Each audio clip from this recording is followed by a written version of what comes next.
Bienvenue sur la notice de montage de notre gamme de structures modulaires en aluminium.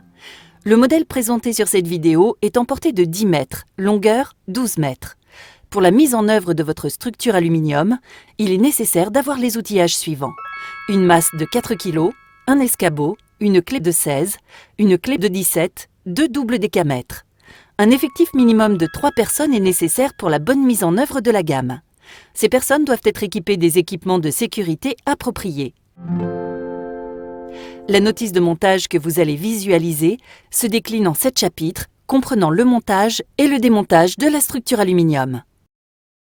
Pour le bon déroulement des opérations de montage successives, vérifiez d'une part le bon dégagement de la zone d'implantation au sol et aérienne pour éviter tout obstacle éventuel tel que plaque d'égout, câble électrique.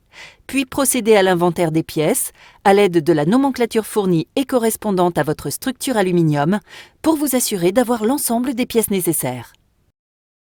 Pour procéder à l'implantation du premier long pan de 12 mètres, prélevez dans le matériel 2 pieux, les cordes de tirage toiture, ainsi que le nombre de platines nécessaires, soit pour 12 mètres, 5 platines. Positionnez le premier pieu dans l'alignement du long pan, 1 mètre avant la première platine, puis procédez de la même manière à l'autre extrémité, également 1 mètre après la dernière platine. Mettre la corde sous tension entre les 2 pieux. Si la longueur de la structure est supérieure à la longueur de la corde, raboutez-la avec la seconde. Fixez la première platine à l'aide d'un pieu unique, sans bloquer la platine au sol. Placez les platines suivantes dans l'axe du cordeau avec un entraxe de 3 mètres jusqu'à l'autre extrémité. Puis, au fur et à mesure, fixez chaque platine à l'aide d'un pieu sans la bloquer. Une fois cette opération terminée, procédez à l'équerrage par triangulation du long pan opposé pour le placement de la platine de départ de celui-ci. Pour ce faire, munissez-vous de vos 2 doubles décamètres, placez un opérateur sur la première platine, son décamètre réglé à 10 mètres axe platine, puis un second opérateur sur la seconde platine, réglant son décamètre à 10 mètres 44 axe platine, ce qui correspond à la diagonale pour la portée 10 mètres. Pour la diagonale des autres portées, référez-vous à la nomenclature correspondante. Le troisième opérateur placera la première platine axe au point d'intersection 10 mètres sur 10 mètres 44, ce qui formera un angle droit pignon long pan. Fixez cette platine à l'aide d'un pieu sans la bloquer. Placez la platine suivante à 3 mètres axe platine de la première et à 10 mètres de l'axe platine du long pan opposé. Fixez la platine à l'aide d'un pieu sans la bloquer. Renouvelez cette opération jusqu'à la dernière platine. Le positionnement final doit être conforme à la vue aérienne. La première phase étant finie, vous allez procéder au placement des éléments constituant l'armature. Cette étape consiste à positionner au sol toutes les pièces d'armature au plus près de leur place d'assemblage pour éviter toute manutention superflue. Positionnez au sol les poteaux latéraux entre chaque platine, dans l'alignement du long pan, de part et d'autre de la structure, éléments de connexion acier vers le haut. La première ferme devra être montée à l'inverse des autres fermes. Procédez au placement des pièces suivantes. Demi-ferme, tête de faîtage. Le reste des pièces, panne sablière, panne intermédiaire, traverse pignon et poteau pignon selon les modèles concernés, devront être positionnés au plus près, en retrait de la surface de montage, le long des longs pans, afin de ne pas occasionner de gêne lors de la phase de levage des fermes. Cette opération terminée, vous devez obtenir ce résultat. Munissez-vous des sachets visserie.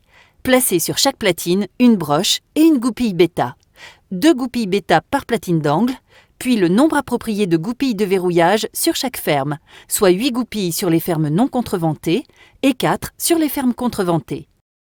Répartissez les élingues de toit à raison de 4 sur la travée de départ et 4 sur la dernière travée. Puis positionnez les attaches d'angle barre de sol aux 4 coins de la structure. Modifiez le sens de prémontage de la visserie sur les poteaux latéraux, de sorte que sur les fermes d'extrémité, les papillons se trouvent en intérieur, et sur les travées contreventées, les papillons se trouvent face à face. Vous pouvez maintenant procéder à l'assemblage des fermes. Positionnez l'extrémité basse du poteau latéral sur sa plaque de base et verrouillez d'une part à l'aide de la broche par l'intérieur, puis par l'extérieur à l'aide d'une goupille bêta. Emboîtez la demi-ferme dans l'extrémité haute du poteau, Emboîtez la tête de faîtage, puis procédez de la même manière pour la demi-ferme avec le poteau latéral opposé. Et verrouillez. Prendre 2 élingues, démonter l'anneau et la manille se trouvant directement sous le tendeur à lanterne et détendre celui-ci au maximum. Surélevez la ferme à l'aide d'une cale en bois, placée sous le faîtage. Solidarisez les demi-fermes au faîtage à l'aide des 2 anneaux filetés restants sur les élingues en les boulonnant de part et d'autre au plus près du faîtage. Répétez l'opération sur la ferme suivante en vis-à-vis. Procédez maintenant au montage des traverses et poteaux-pignons.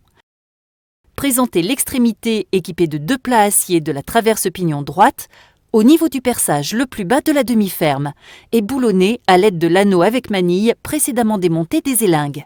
Puis bloquez à l'aide d'une clé et procédez de la même manière pour la traverse pignon gauche. Boulonnez l'extrémité haute des 2 poteaux-pignons, plat aluminium vers l'extérieur, sur le perçage à mi-longueur de la ferme. Solidarisez à l'aide de la boulonnerie fournie les traverses droite et gauche au poteau-pignon en les plaçant entre les 2 équerres aluminium et en vous assurant que les éléments soient à fleur sur l'extérieur.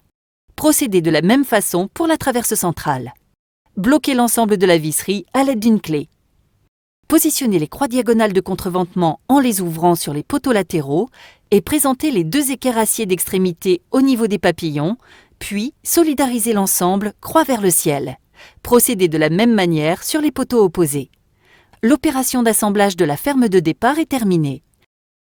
Vous pouvez maintenant monter la ferme d'extrémité opposée selon le même principe et les fermes intermédiaires dépourvues de visserie que vous verrouillerez à l'aide de goupilles basculantes à raison de 4 par demi-ferme.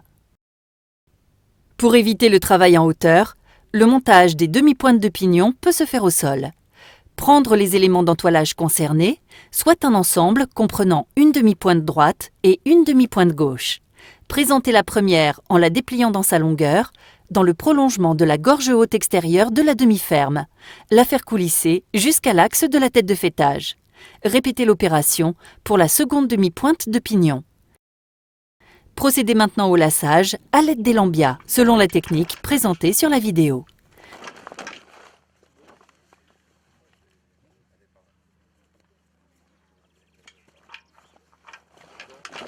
Fixez la partie basse des demi-pointes sur les traverses pignons à l'aide des crochets. Faites le tour de la structure pour vous assurer par un contrôle visuel de la présence et du bon verrouillage de tous les éléments de l'armature. Une fois ce contrôle effectué, vous pouvez maintenant passer à l'étape du levage.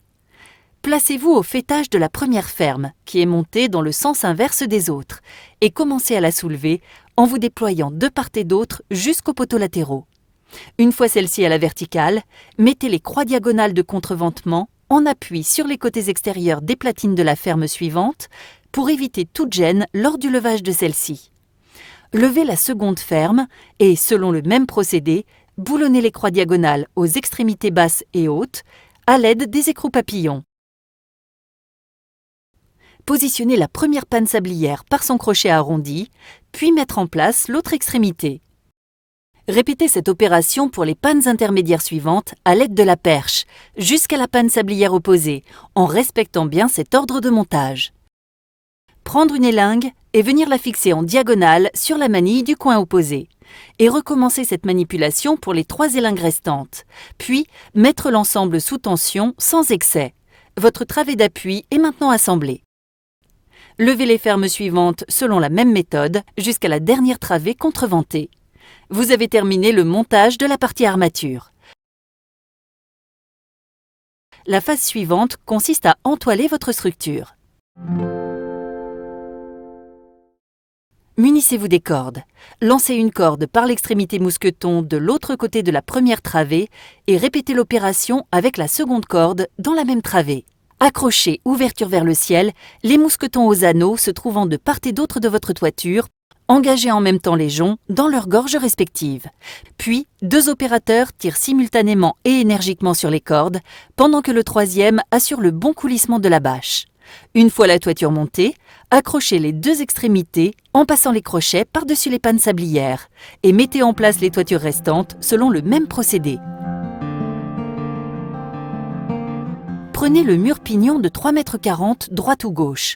Engagez vers le haut puis vers le bas. La partition continue d'un demi-mur dans la gorge d'angle extérieur par la lumière située à mi-hauteur du poteau latéral. Four au bar de sol vers l'extérieur.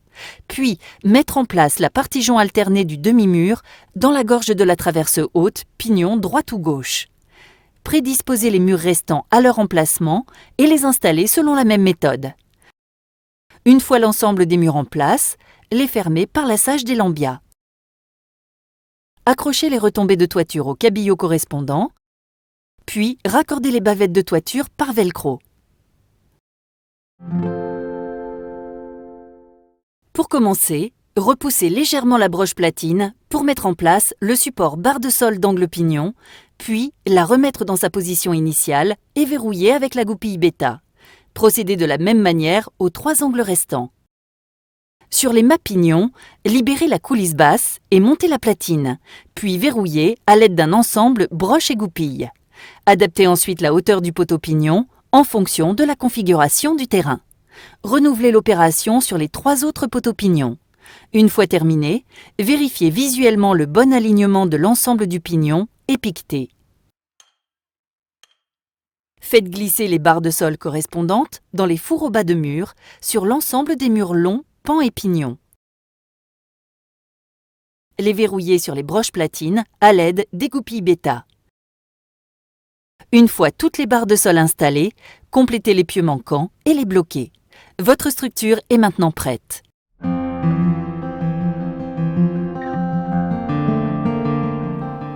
Pour le démontage de votre structure, procédez dans l'ordre inverse du montage. Commencez par démonter les éléments d'entourage en vous assurant de replier chaque demi-mur par paire correspondante. Décrochez l'ensemble des modules constituant la bâche de toit des pannes sablières.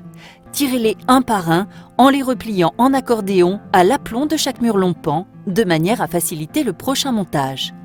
Démontez les demi-pointes de pignon et reconditionnez-les également par paire correspondante.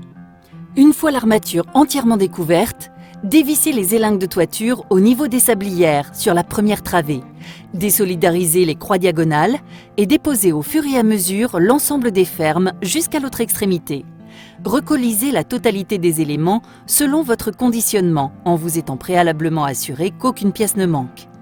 La partie la plus fragile de votre structure est l'entoilage. Il est important de le stocker sec et débarrassé de toute salissure, surtout lors de stockage prolongé.